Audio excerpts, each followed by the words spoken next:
திமுக ஆட்சி கலைக்கப்படும். மொழி அரசியலில் 2 திராவிட கட்சிகளுக்கும் இறங்கிய ஷாக் செய்தி. மும்மொழி கொள்கை விவகாரம் தொடர்பாக தமிழகத்தில் வார்த்தை போர் வெடித்து வரும் நிலையில் திமுக நடத்தும் நாடகத்தையும் அதிமுக எதிர்க்கும் மும்மொழியையும் வெளிப்படையாக பேசி திமுக ஆட்சி களையும் நிலைமை ஏற்பட வாய்ப்புள்ளதாக பரபரப்பு தகவல் வெளியாகியிருக்கிறது. தமிழகத்தில் மத்திய அரசு 10,000 கோடி கொடுத்தாலும் நாங்கள் மும்மொழியை ஏற்க மாட்டோம், இருமொழியை மட்டுமே பயன்படுத்துவோம் என்று திமுக மற்றும் அதிமுக மற்றும் இதர சில கட்சிகள் கூறி வரும் நிலையில் தமிழகத்தில் மத்திய அரசு அலுவலகத்தில் உள்ள ஹிந்தி மொழியை திமுகவினர் கருப்பு மை கொண்டு அழித்து வருகின்றனர். பாஜகவினரோ இதற்கு ரூபாய் நோட்டில் இருக்கும் ஹிந்தியை அழிக்க முடியுமா என்ற சவாலை விட்டு வருகின்றனர். இதற்கு இடையில்தான் புதிய தமிழகம் கட்சி தலைவர் டாக்டர் கிருஷ்ணசாமி பேட்டியளித்திருக்கிறார். அதில் பூர்வீக பட்டியல் மற்றும் ஆதி திராவிட மக்களுக்கு வழங்க வேண்டிய உள் ஒதுக்கீட்டை ஒரு குறிப்பிட்ட சாதியினர் மட்டும் பயன்களை பெற்று வருகின்றனர். அதாவது ஒரு மொழியை கற்கக்கூடாது என கூறுவதற்கு மாநில அரசுக்கு அதிகாரமே கிடையாது.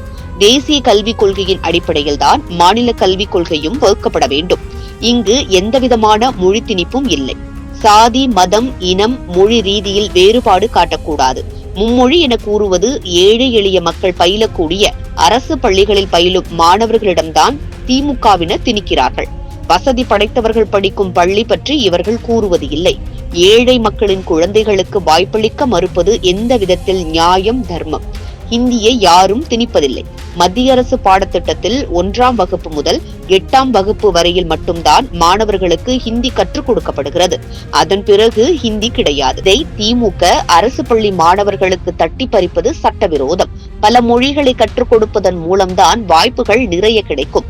திமுக தனது முடிவை மறுபரிசீலனை செய்ய வேண்டும்.